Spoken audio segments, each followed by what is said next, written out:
Welcome to Sober.Coffee, a weekly coffee chat sharing experience, strength, and hope for anyone on the sober road to recovery. You can download Sober.Coffee weekly on all podcast platforms and check us out on Instagram at Sober.Coffee Podcast and on Twitter at Sober.Coffee Pod. To learn more about us and to help support these sessions, visit online at Sober.Coffee. Here are your hosts, two guys on their own path to recovery, Mike and Glenn. Let's join them at the coffee shop. Oh, if we could just be videoed. Glenn's got a donut. He's got coffee. He's got spillage. He's got... You know what? I'm not sure if there's a week that goes by that we don't spill something. I know. Last week... You wore an entire cup of coffee last it was week. terrible. I put the whole thing, and it wasn't even the heat and the mess that got me. It was the loss of the caffeine that really got me. So, hey, good morning. It's like spilling a drink. Yeah. So one time I'm going out to Pittsburgh, Pennsylvania, and I'm cruising along, and I got my cruise control on. It's like middle of the night. I got a cold one. I got the steering wheel in my left hand, a cold one in my right hand, and I hit black ice, right? And I spin like Annie M. You know, Annie M. I'm spinning around like I'm in a tornado, and I'm in the middle. I went down into the ravine, and there's snow coming all around, and I come to a screeching stop, and I look down, and I didn't spill any of my drink. Dude, I'm like, awesome. That's a gift right Cocktail there. or Oh, hello. Yeah. So This wasn't last week, though, by the way. No, just all transparency. you talk about Pittsburgh. There was a time I left my parents' house in Philly, and I was driving back to Chicago. Oh, no. I stopped in State College, and I bought a bottle. Okay. I drove from State College to Chicago in a blackout. Like, I have zero memory. How many miles is that, roughly? 1,000. Okay, isn't that I mean, nice? total blackout. That's scary. Oh, my gosh. Yeah, just Shame on scary. me. Scary. But we're not that person anymore. Not So, that hey, people. can Yeah. I do some housekeeping? Yeah, okay. Okay. A little bit of housekeeping. So we have this website. First of all, if you want to reach us, it's podcast at Sober.Coffee. Right, email. Yeah, it's not .com. We Right, always right, say right. that, but it's podcast at Sober.Coffee. Right. And then secondly, our website is Sober.Coffee. And Right. It's got all the episodes. It's got About Us. It's got Resource room. Really which is good. packed. But there's a special part of that I think is priceless, and the section is called Writings. And that's a fancier, sexier way of saying blogs. Blogs right? it's such a bad Blogs are word. so It's like 70s, blog. right? Yeah, right. We do writings. So we do writings, and but folks, I'm telling you, some people like to listen, some people like to watch, some people like to read. It's probably the most heartfelt, content-driven, alcoholic, loving set of writings. And I don't know how many we have now. Probably 80. 100. There's one to every episode. So. Okay, so that's 100 plus. No, I know you were working on it. I didn't realize that you caught up, so sorry for that. But, man, I'm telling you what, the writings, at some point in this world, that's going to be a published document somewhere. Coffee table book. Well, I think I think we'll be replaced by AI, but let's just not go there. AI is going to replace everything. So. Well, I'm telling you, they're so good. I actually asked you if ChatGPT was writing them, but you're like, no. Right. But thank are you we for really doing that. real, or are we AI? I'm AI, but Yes. no, I'm telling you. That is such a collection of just great sober writings. So thank you for doing that. Thank you. There's so many good resources out there. The internet, you can say all the bad stuff about it, but from a sober perspective, there is so much good content out on the internet right now. And I find myself wasting time on the internet. I'm just admitting that. But if you're going to waste time on the internet, go listen to some of these great podcasts that are out there. Go read some of these great blogs that are out there. There's just good stuff for sobriety. So, but it doesn't replace being in a coffee shop. And today we got table for three. Today, I love table for I know, three. right? Hey, Juliana, how are you Juliana, doing? welcome. Good Great to have morning. you. I'm doing well. Thank you Good. for asking. We are so excited to have you on. So, Glenn, Juliana, we do Sunday mornings together. We do a couple mornings a week that we share meetings. When I get there, when I get out of bed and I'm not writing a blog, and I was telling her before we went live, she's like, "Oh, it's so fun to be in the coffee shop," and which is really a studio, but whatever. And I said, "But you have such a message of hope." And I hope that translates to the listeners today, because this program, and it's funny, a couple of weeks ago we had a couple on, Al-Anon AA, and Bruce and Karen. They were great. Go back and listen to it. But the thing is that this program of which we speak costs nothing. I mean, it blows my intellectual brain away that this solution is out there, and all they pass a basket and ask for $1 or $2. We'll even pay your $1. And we'll even pay your $1, right? And it's incredible. It's just there for the taking. So yeah, really, that's one of the things that I'll share. I didn't want to have anything to do with AA. Yeah, right. When I chose my rehab to go into a couple of years ago, I said I don't want it to be AA based, and they said, "Oh no, it's not AA based." It was AA based. Oh, they lied on the brochure. Marketing. Yeah, lied on the brochure. I said I wanted it to be all women, and it was not all women. Okay. But it was my saving grace, and I still wasn't. When I was there, I said to myself, "Well, you're here, right? So just embrace it." Right. So let's back up one step on the board. Why were you anti-AA? I didn't want to be in a room with a bunch of crusty old men. Okay. Yeah. And look at you now. Mikey. And look at where am I at? Look at you now. She's in a room with 2 crusty old That's men. right, exactly. Yeah. So that's interesting, because AA had a bad stigma in my mind too. So that's why I really popped up when you said that, because I'm like, yeah, I felt the same way. I didn't want to have anything to do with I don't smoke. Yeah, right. Yeah, I didn't want to define myself as an alcoholic. Well, I had a big problem with saying my name's Julianna, I'm an alcoholic in the beginning, because I thought to myself, why do I have to label myself? Right. I don't say I'm Julianna, I'm a mother, I'm a sister, I'm a grandmother. I don't label myself that way, so why do I have to say it? Right. And I was on the Sober Curious journey for 10 years. Wow. So talk about podcasts. I've listened to Sober podcasts since I was 50. I'm 63 years old. And so They had podcasts 13 years ago? They did.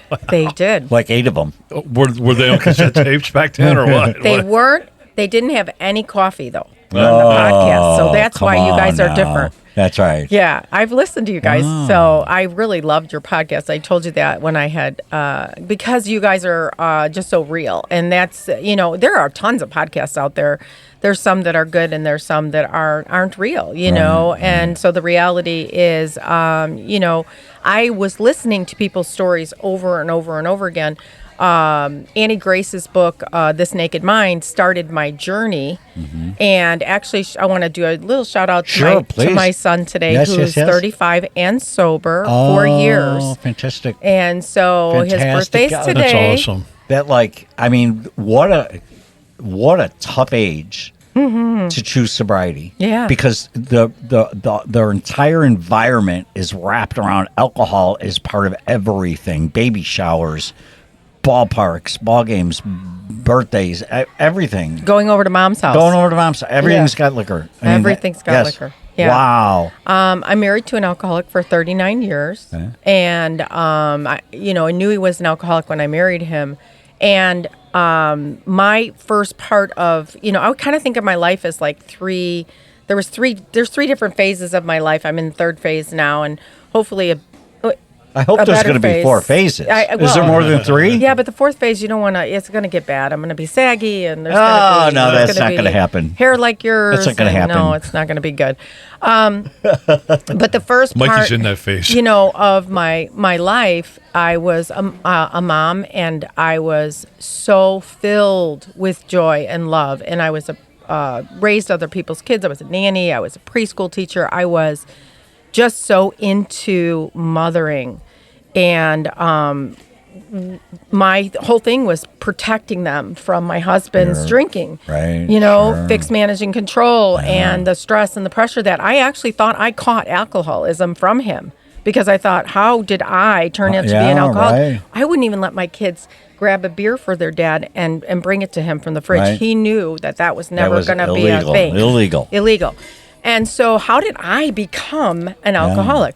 But in the program, I've learned that, prior to me becoming a mom, I was a heavy drinker. I did drink unusually. Bingy? No, I wanted the buzz. I wanted that. Right, sure. And then when my kids got a little bit older, my husband, and I had a lot of resentment towards my husband for many things. If you meet him, you'll resent him for something. Trust me. Instant resentment. Yeah, there's just. Wait. My wife is going to use that line. I am absolutely positive she's going to use that line. That is a great line. I usually just walk into a room and say, "I apologize now for anything he's going to say to offend you." So, and he's a great guy. He really is. Or I wouldn't be with him all this time. Yeah. But I had a lot of resentment because of things that happened in our marriage and things. He's a little bit. He can be verbally abusive and it was rough. It was rough and. I, was a preschool teacher, was happy, and he was like, "You're not making enough money. You gotta do something else." And so, I became a waitress on a casino boat. Mm-hmm. One thing about me is I am very much a victim of my surroundings, or I just kind of absorb my surroundings. You change your colors. I do. To become I'm a chameleon. Yeah. And so. I am, first of all, when I first started working on the boat, I hated it. I was making $700 a week cash, plus getting money and the check, plus 401k, plus insurance. It was like unbelievable. Life, right? That was when casinos were casinos. Thriving, yeah. Yeah. But I hated how I was making the money. Yeah. And so I told him that, and he said, "Well, you got to stay. I can't quit my job. You got to keep your job." So I decided, if I'm going to stay, I'm out there. I'm all in. So I was like, and here's the thing for me, and I wanted to just read something that I found the other day because I feel like when I drank, it really changed who I was, in a bad way, of course, Absolutely. And so I had read just something the other day that I want to share is, the word alcohol comes from the Arabic al-kul, which means body eating spirit. And I really felt like, and this is in retrospect now, and when I look at my drinking, it changed who I was. And this actually kind of is a little bit woo-woo, but it's that when you drink, you're polluting and really having so much toxicity in your body that your soul actually leaves. So we were talking before the thing went on and the microphone, and you said that you had a blackout once where you drove miles and miles and miles. And what they're saying is that when you have a blackout, your soul actually leaves your body because it's so toxic, and sort of the bad comes in, and that's how I felt like my 40s were. You were just kind of out of body. I was out of body. I was doing things that I would never do. Sure. I immersed myself in gambling. I started gambling. I mean, my kids were asleep at night, so I thought, it's not going to hurt anybody to go out and drink and gamble. Right, They're sleeping. Right. You've done your part. Yeah, I didn't start out that way. This is such a progressive disease. Right. And then when I became 50, I said, I can't do this anymore. I mean, I was sick. I was tired all the time, and I started to go the sober curious, and there's so much out there that's good. Well, you were sober curious before that was a coined phrase. Right. And I started to listen to podcasts, and I even spent $1,000 on a intensive that Annie Grace has, and I met a group of people, and it did tend to work a little bit, but nothing could stop my resentment to my husband, my anger, my wanting to numb out because I was mad at myself for the things that I did. It was a hard life. It was just every single day. Sometimes I'd wake up and I'd just have my hands on my face like, oh my God, how did I get home last night? Or I turned somebody in for drinking and driving in my day when I was on my little pedestal, never drank. I'm still mad at you about that. Well, you know what? You got to watch what you're doing out there. And then here I became this person. I hear you.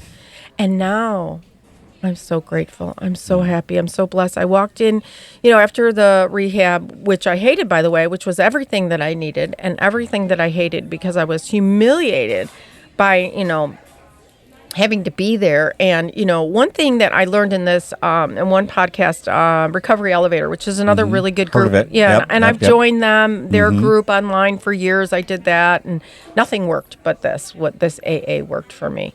But when I went into, I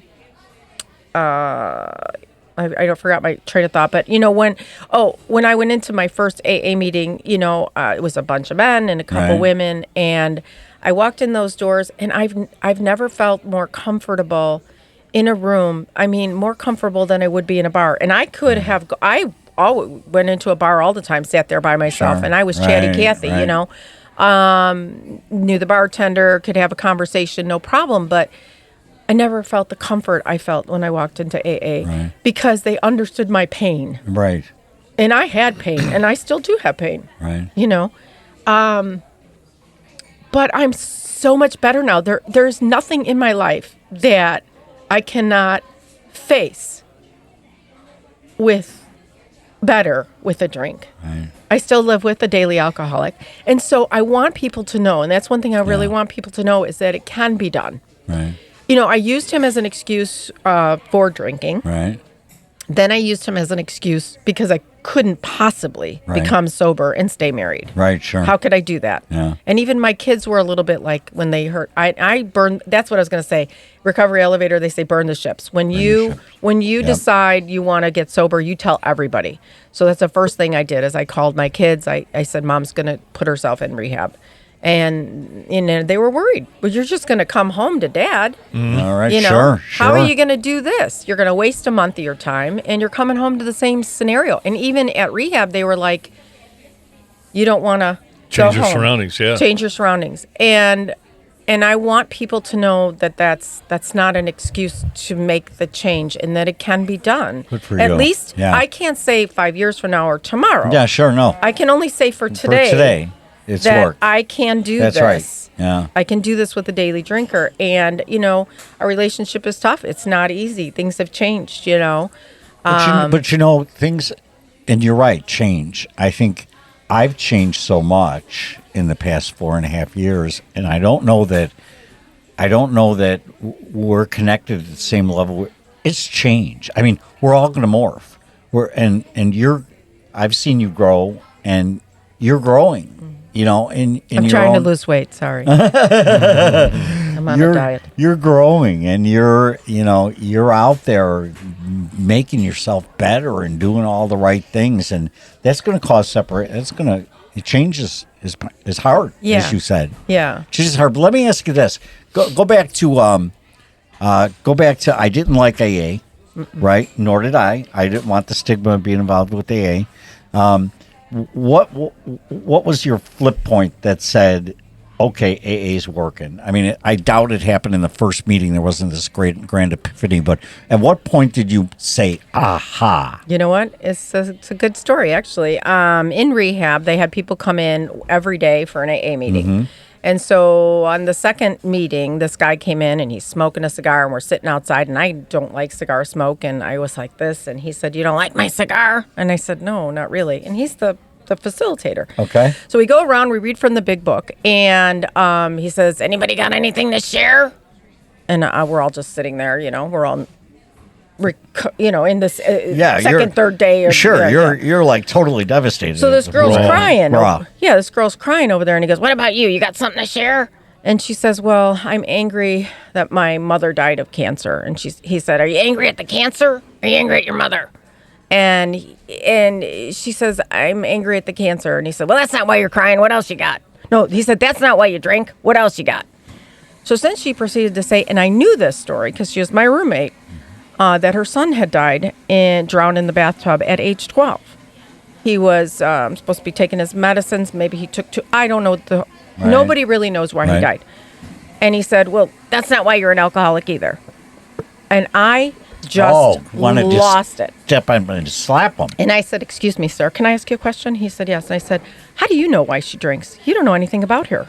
And I used the F-bomb, and there was a bit of screaming. Yeah. And I was kicked out of that AA meeting. So I thought, and I went inside the center, and I'm flipping out. And a couple girls come out of the meeting and said, What, I missed one meeting. What happened? You Yeah, know? right, What's right. going on? What's all the You've excitement about? destroyed 50 years of an organization with right. one clean swoop. And I went to the director. You know, of course, I wanted out. This was my excuse to get out of No, there. sure. This guy treated me And badly. they told you the doors aren't locked. You can go anytime you no, want. they're locked. But if Okay. you go, you don't go You with don't your go money with- or your okay, key or anything. okay. You're out there on the street without your phone. So what happened was this man was told never to come back, by the way. But the next night was a young man speaking who was my counselor there. Mm-hmm. And he asked me to come. And when I sat and heard his story, first of all, he looked like my son, Justin, who again is 4 years sober. And Justin's became sober before me. And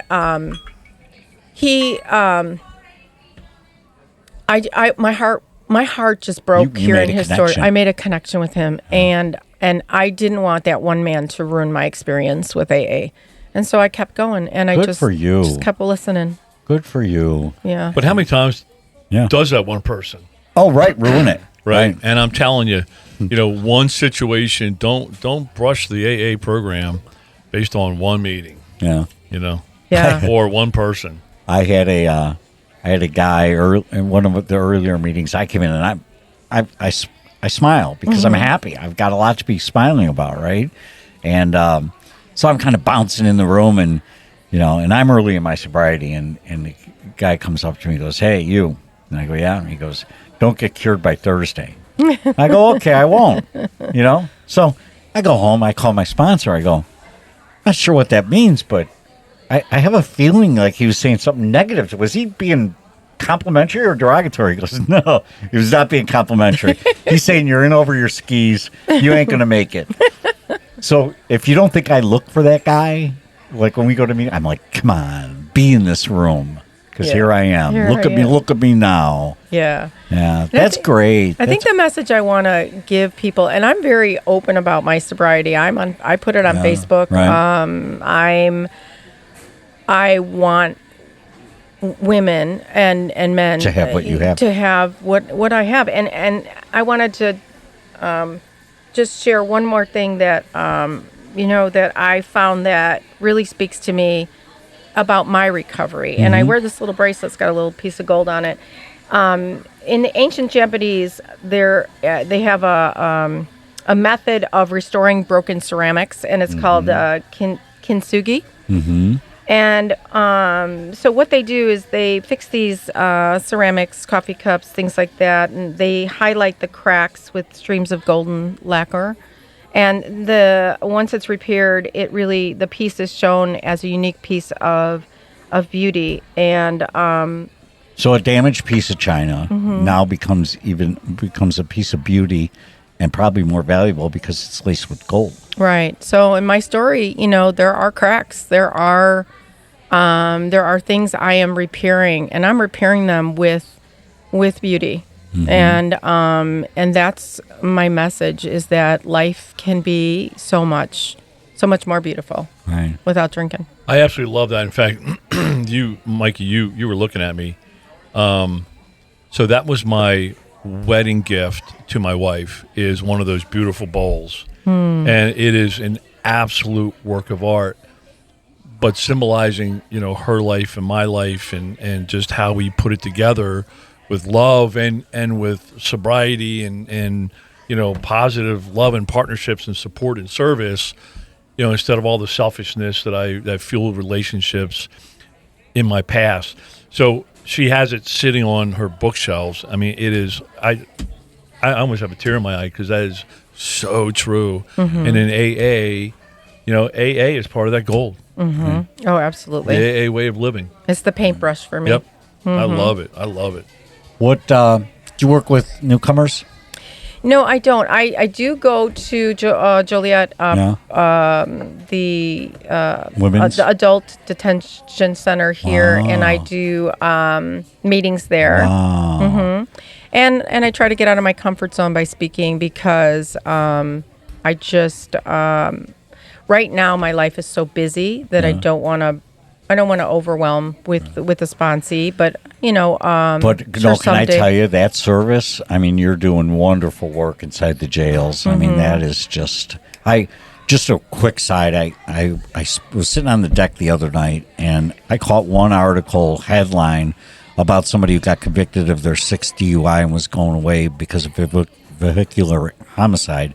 You know, and we don't talk about that in the rooms of AA. You would think that you'd talk about it more. I mean, but it happens. And then I ended up in the rabbit hole of DUI deaths and how it devastated and how alcohol devastates and puts people behind bars and puts people 6 feet under. It's just crazy. Yeah, it could have been me. And, could have been me. Yep, you know, me. Could have been you. interesting thing about if you do go volunteer at the prisons, right. which there's no exit door, so be careful where you're going because you don't know how to get out once you're in there. Yeah. So be But careful. you made it. You obviously made it out. Yes, I make it out. I But can't thank you enough. It's much easier to come to a studio Yeah, right. and serve that way. Yeah, I can't thank you enough for being Julianna, here. thank you Thank so you. much Really for coming in. appreciate it. I think Great to share some I think time you with delivered you. a really strong message of hope, and I hope so. I just hear it in your voice. You know, you're just living a better way Love it. now. Yeah. I You went hope from so. sober curious to sober sobriety senior. You're a senior. You're a crusty old gal. Shit. Yeah. Oh shit! Well, all right, thanks much, man. All right. See you, All right, brother. Thanks, see you guys. then. Thanks, Juliana. Thanks for joining us for today's coffee chat. To contact the show, email us at podcast@sober.coffee.